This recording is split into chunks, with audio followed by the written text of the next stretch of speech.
Okay, this is going to go over 6-6, working with the quadratic equations.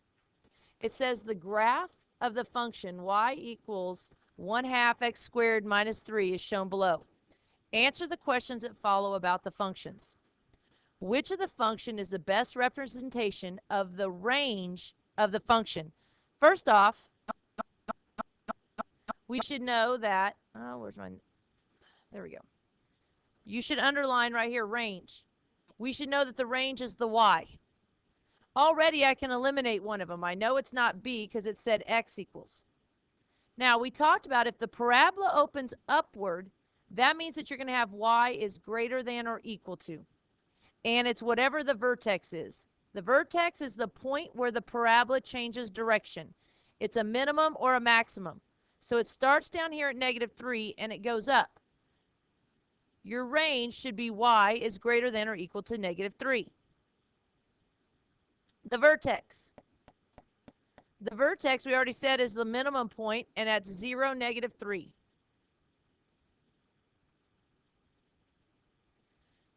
The next, it says, which of the following represents the axis of symmetry? Remember, the axis of symmetry is where you fold the parabola in half, and it's the same on both sides. Right there, what I highlighted in the yellow. It's always going to be x equals right now because it's a vertical line. And it's whatever the x number is of the vertex. So first off, I know it's x equals, so b and c go away. And the x number is 0 because right here, everything on this line is 0. Your answer should be D.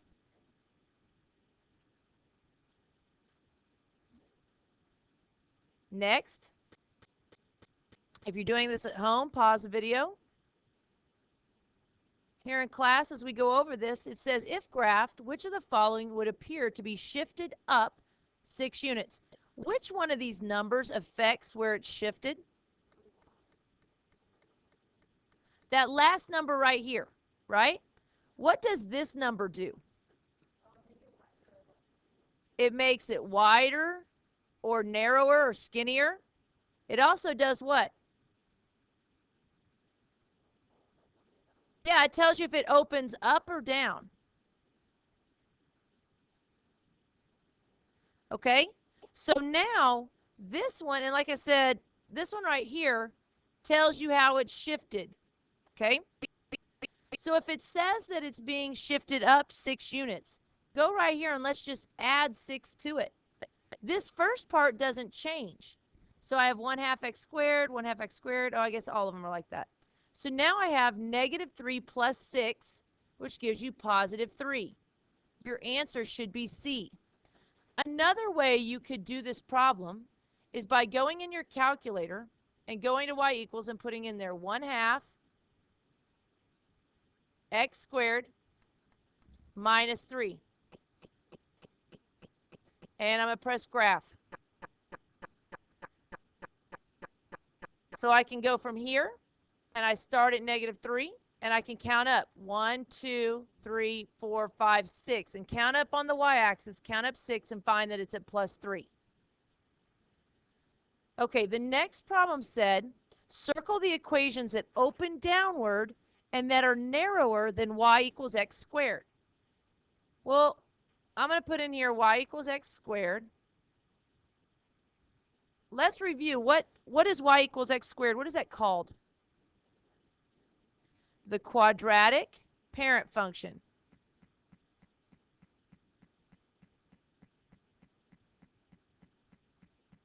Okay? Now, this one opens upward, right? Because the coefficient in front of it is positive. To make it open downward, the coefficient is going to be negative. That has a positive coefficient. That's not it. Positive coefficient. That's not it. That's negative. That's negative. And that's negative. Okay, well, that's good. Now we need to look at it to be narrower. These numbers, there's a 1 in front of this one, and this is a -1. Those are the same numbers for the coefficient. They are the same width. They are not any different. If you're confused on these two, you can always go in your calculator and compare them. You should know, though, to make it narrower, the coefficient has to be larger than 1. Now, some people say, well, -5 is not bigger than 1. I'm not dealing with the negative. The negative only tells you direction. I'm saying just look at this number right here. So the number that would be opens downward as narrower is this one. And you can always go in and test that in the calculator. See, I can go in there if I arrow over to the far left and press enter one time. That will darken my parent function and make it a little bit easier to see when I graph. Then I have -5 x squared minus 6 and press graph. You should see the parent function, then you see the other one and it opens downward and it's narrower. Okay, moving along. Here's the next one. If you're doing this at home, pause the video and try and figure out your answer for those of us here. It says for us, now this is very important because, bless you, it's very important because you'll get this mixed up. You don't know if the test is going to ask widest to narrowest or narrowest to widest. So this is going to be the widest to the narrowest. What type of coefficient numbers gives us a wide parabola? Fractions. But it's fractions that are between 0 and 1. And then when we go to a larger number, it makes it narrower. Again, the negative has nothing to do with the width. The negative is the direction only. So, out of these two, I've got two fractions right here. Which fraction is wider? Now, one thing you could do is go in the calculator, go to y equals, and let's put in there 1/3 x squared. Now, you could go down here and you can put in there -1/2 x squared, but let's just put in there 1/2 because the negative only tells me direction and I want to compare their widths. So if I press graph, there's the 1/3. The skinny one is the 1/2. The skinny line, which one is wider? The thicker line, right? The thicker one is wider, and that's the one that's 1/3. So this one is the widest, letter C. The reason why that happens is because when you start at 0, 0, this tells you to go up 1 and to the right 3. So if I go up 1 to the right 3, I'm over here. Okay? What about this 1/2? That would be up 1 and over 2. I'm going over farther to the right on this one. The second widest is D. Now, as we get larger, okay, so what's the next number? Should be 4. And then 5 is the largest number, and it makes it the narrowest. Here's the next one. It said the graphs of two functions are shown below. Which of the following pairs of functions are represented by the graphs? Well, what you're going to look at is the parabolas down here at the vertex. That right there is at -2. So one of mine is y equals x squared minus 2. That says +2, not it. That says +2, not it. -2, -2. The next parabola is up here at +4. So that is y equals x squared plus 4. Your answer should have been C.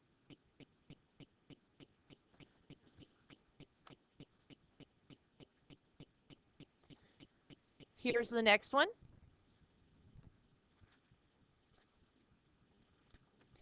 It says, what is the vertex? Okay, in this parabola, is the vertex the minimum or the maximum? The maximum because it's the highest. So it's up here. What is that point? 0 and 3. Make sure you write it as an ordered pair. Axis of symmetry. The line where the parabola is folded in half to be the same on both sides. Right here, it's going to be x equals the x number of my vertex, x equals 0. Which of the following best describes the range? Remember, range is y, so I can take off b. Now, the parabola is opening downward. If it's opening downwards, you have y is less than or equal to. Whatever this vertex is right here is 3. So your answer should be A.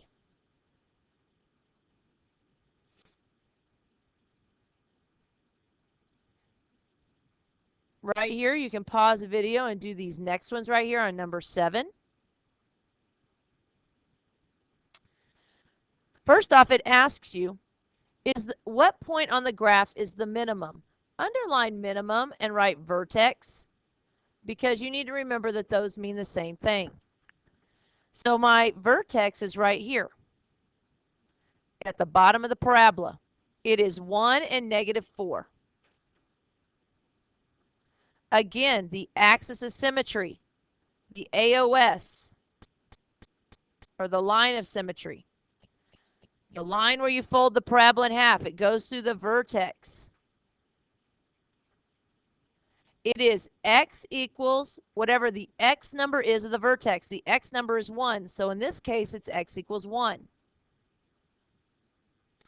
The range. We should know that the range is the y. It is going to be y. Now the parabola opens upward, so what's my symbol? Greater than or equal to negative 4. The very bottom point, and it's all the numbers, all the y numbers that go up. It says give a pair of symmetric points. Guys, how do you know what symmetric points are? They have the same what? They have the same y numbers. Okay, so if I go over here, I'm going to try and find a nice y number. Oh, right here. That is 0, 2, or I'm sorry, 0, negative 2. If I go across to the other side, that should say 2, negative 2. But that's not the only one. We could find another one. Let's see, what is it? Let's try. Yeah, I see another one would be negative 1, 4. And its symmetric point would be 3, 4. Because the y numbers are the same. Negative 2, 14, right? Or 13, yeah, I see 13. And then 4, 13. That works as well. Okay?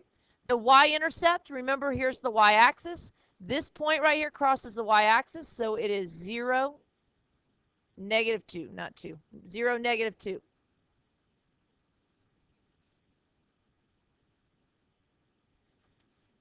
Number 9. The last one on this paper, it says find the range of the function y equals x squared. I skipped number 8. I'm so glad somebody can count beside not me. All right, let's try. Here we go. Using the graph from number 7, what is the best estimate of the positive value for x for which the function equals 4? Yes, this one confuses people. Right here where it says the function equals 4, that means where y equals 4. Okay?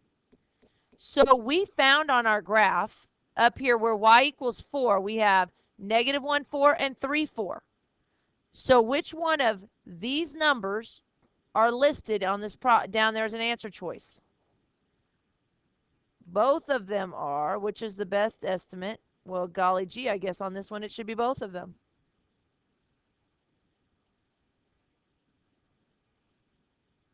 But you want to underline and make sure you know that when it says the function equals 4, it means y equals 4.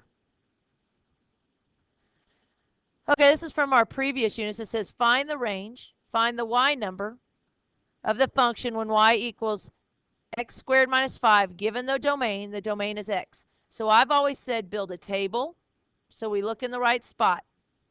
Negative 2, 0, and 3. So we're going to go to y equals.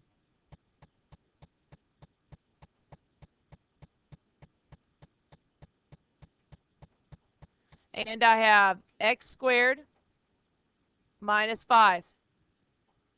Second graph, it wants to know where x is -2, what is y? -1. So I'm going to put -1 right here. So let's see. You know, actually, for me, for taking a test, I'm going to look. Does A have -1 in there? No. B does. C does not.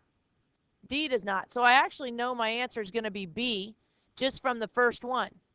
The next one said 0, and then it was -5.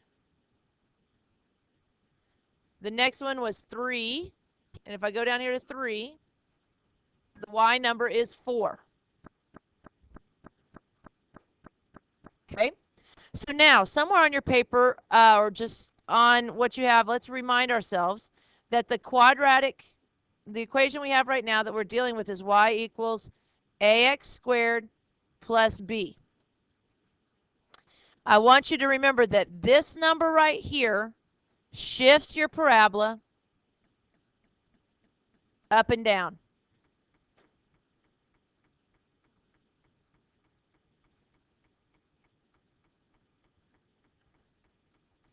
The coefficient, the number in front of x, first off, it tells you how. It either tells you if it opens up or down.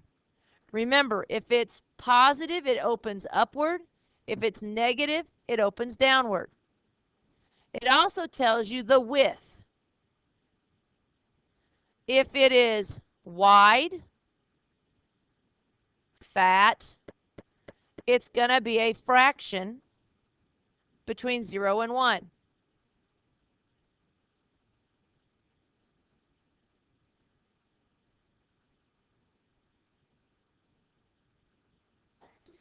If it's skinny or narrow, skinny, it's going to be a number that is larger than 1. Now, I'm not dealing with the positive and negative. I'm just treating them as just positive numbers because the positive and negative, the only thing it does is tell you if it opens upward or downward.